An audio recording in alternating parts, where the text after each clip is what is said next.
ఆమెకు పాటంటే ప్రాణం. ఆ పాటనే తూటాగా చేసి జానపద గీతాలతో తెలంగాణ భాష యాసతో తెలంగాణ ఉద్యమంలో కీలక పాత్ర పోషించారు. అందుకే మహిళా దినోత్సవం సందర్భంగా ఆమె చేసిన సేవలకు గాను ప్రభుత్వం ప్రతిభా పురస్కారంతో సత్కరిస్తోంది. 25 ఏళ్ల నుంచి పాటతో ప్రయాణిస్తున్న కూనమల్ల సంధ్యతో మా ప్రతినిధి రాజనారాయణ ఫేస్ టు ఫేస్.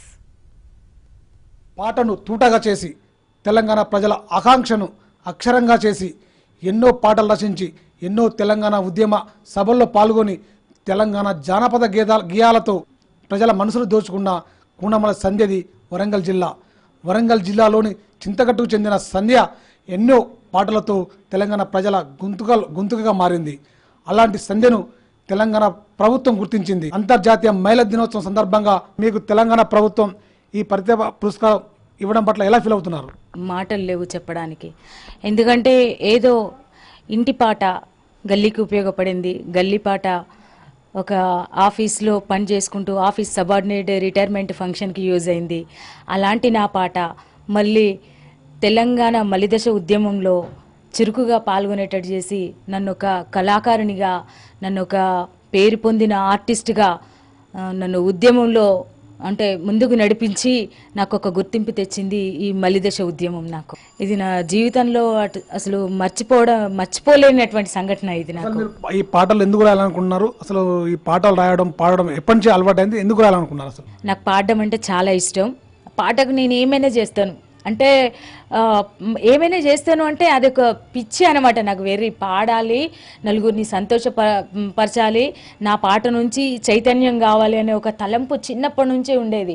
పల్లె పాటలు, జానపద గేయాలు, తెలంగాణ పాటలు అంటే పాడాలనే ఇన్స్పిరేషన్ ఎలా వచ్చింది? అసలు ఒక పాట పాడి కూడా వినిపించాల్సి.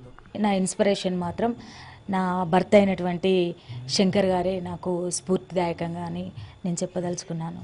అరే ఎన్నంటిన హనుమా కొండ, అరే ఎన్నంటిన హనుమా కొండ, కన్న కడుపు సల్లంగుండా, నా జిల్లా వరంగల్లు కలలకు పుట్టి నిల్లు, నా జిల్లా వరంగల్లు కలలకు పుట్టి నిల్లు, ఎన్నంటిన హనుమా కొండ, కన్న కడుపు సల్లంగుండా, నా జిల్లా వరంగల్లు కలలకు పుట్టి నిల్లు, కాకతీయులేలిన గడ్డ కాలోజీని కన్నా గడ్డ, కాకతీయులేలిన గడ్డ కాలోజీని కన్నా గడ్డ, తెలంగాణ గుండె నిండా చల్ తెలంగాణ గుండె నిండా సాకలి ఐలమ్మ జెండా, నా జిల్లా వరంగల్లు కలలకు పుట్టి నిల్లు. అంతర్జాతీయ మహిళా దినోత్సవం పురస్కరించుకొని మీరు మహిళలకి సందేశం ఏంది? అంటే సమాజంలో ఎట్లా ఉండాలని కోరుకుంటారు? ఎలా ఉంటే బాగుంటుంది? మహిళలు ఎలా ముందడుగు వేయాలి? ఎలా ముందుకు పోవాలి? మహిళా దినోత్సవం ఉంది, పురుష దినోత్సవం లేదు కదా, గమనించినా మీరు?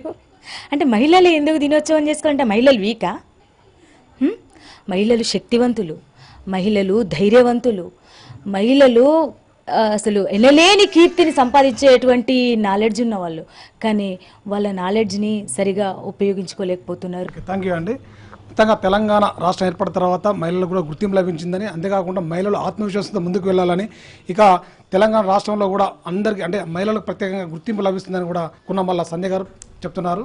కెమెరా పర్సన్ అంజితో రాజనారాయణ్, భారత్ టుడే, వరంగల్.